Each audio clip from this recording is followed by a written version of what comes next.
Hey guys, welcome to the first Market Monday. Today we were talking about the 3 assets that make you rich. First asset that makes you rich is becoming a homeowner. Stop renting, start owning your own home.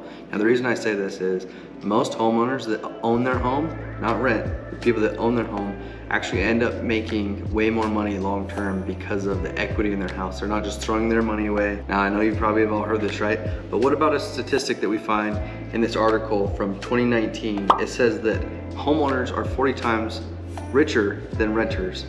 That being said, they took the study and it found that most renters have around $6,300 while homeowners have over $250,000. That's $250,000 to their name. Now, that's just factor one, right? So that's the first asset that's gonna make you rich. And you may be thinking, but renting can save us money. Owning your own home can actually make you rich even after the first month.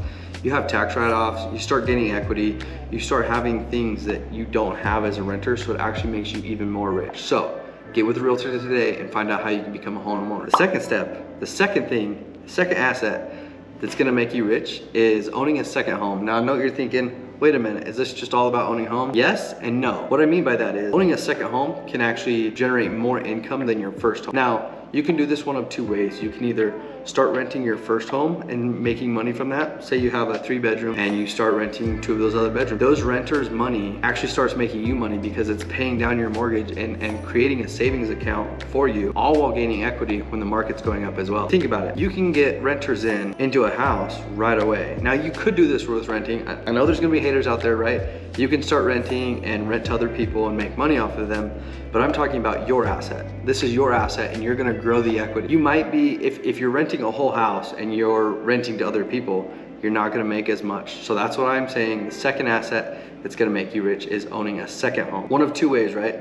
You can do this by renting your first home out, or you can buy a second house. This may sound crazy, right? There's a ton of information flying at you. There's just a lot to take in, right? So let's just say you've been in your house 2 to 4 years. It usually takes 2 to 4 years before you can graduate to your second property. Now, some people do it faster, some people do it slower. It's completely up to you. It really just depends on how fast you can grow that equity and or a savings account to put money down on the second house. Most lenders like to see around 20% down for the second property. Some people, they can do it for less. It just depends, right? You can actually rent your house out with a 2-year contract and then graduate and move up, just do another house, say, like you're buying your second house. So you keep your first house, it's yours, you keep it as a rental, put renters in there, and you go find a new house with your real estate agent. Now, pro tip, if you are eligible for the VA loan, you can actually get a second VA loan as a rental property. So what they do, get with your mortgage lenders and realtors, try to figure out if you guys are eligible for this, but this is an amazing opportunity. Basically what they do is they take the same benefits of the VA loan and they apply it to a rental income. What they're saying is,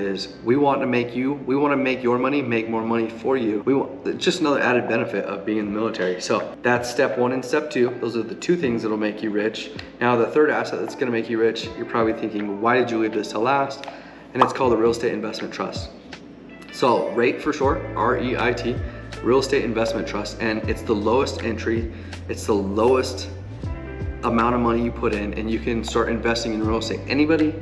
Matter of fact, you can do it right now renting. The only reservation I have is you can actually start making more money with your first and second asset than you can with a third asset. The first one being that you're not renting anymore and you start putting that money into your own equity, your own house. Second, same thing, other people are paying for that asset to grow. The third asset is more of like you're winning at life and we want to balance out your portfolio and try to bring in things that you like and you enjoy. So real estate investment trusts are things like extra space storage, shopping malls, apartments, and be a kind of a mixture of everything in the commercial world. But then you can tell your friends you're a commercial real estate investor, which technically at that point you are. You know, you go on your favorite investing app like Webull, you're like, what's that? Look it up, do your due diligence. I'll put a couple links in the description box below. Basically what I'm trying to do for you guys is just fill that third asset, that third leg to build a balanced portfolio so you don't feel like any of this could collapse at once, right? You start putting a little bit of money into these real estate investment trusts and they actually start paying you dividends. You know, some of them are quarterly, some of them are monthly, it just really depends what it is you invest in and how you do it. You can do it privately, you can do it on the stock market. There's a couple different ways you can do it, and I'll be following this up with a couple videos in the future, specifically focused on real estate investment trusts. Today's Market Monday, so we're talking specifically about each one of these assets, but we will dive in deeper on each one of these We'll get some professionals in here that actually know what they're talking about in the real estate investment trust world and kind of give you a little bit more of a bonus and leg up in the competition. That way you don't feel so lost in the mix of it all, right? So first asset is owning your own home. Second asset is owning a second home. Third asset is owning commercial real estate. Now, this is, to me, it kind of like, it makes you feel like you're starting to live, because you start to earn equity in your house. You have 250,000 over here. Let's say you have equity here. You know, as a landlord, on average, landlords make around 97,000, almost $100,000 a year from all their streams of income, because there's a lot once you get into it, and we'll get into that more in other videos. However, take this into account. The median household income is $62,000. So just by owning a second property, you're actually gaining, you're actually moving up in the world faster than marrying someone or, you know, creating a whole nother household income to your income. You're able to create wealth faster, and that's that generational wealth that we're here to talk about, right? If you or anyone you know likes this type of stuff, make sure to share this video, become a wealth magnet, join the Wealth Fridge community, and I will see you guys on the next video. Thanks for watching.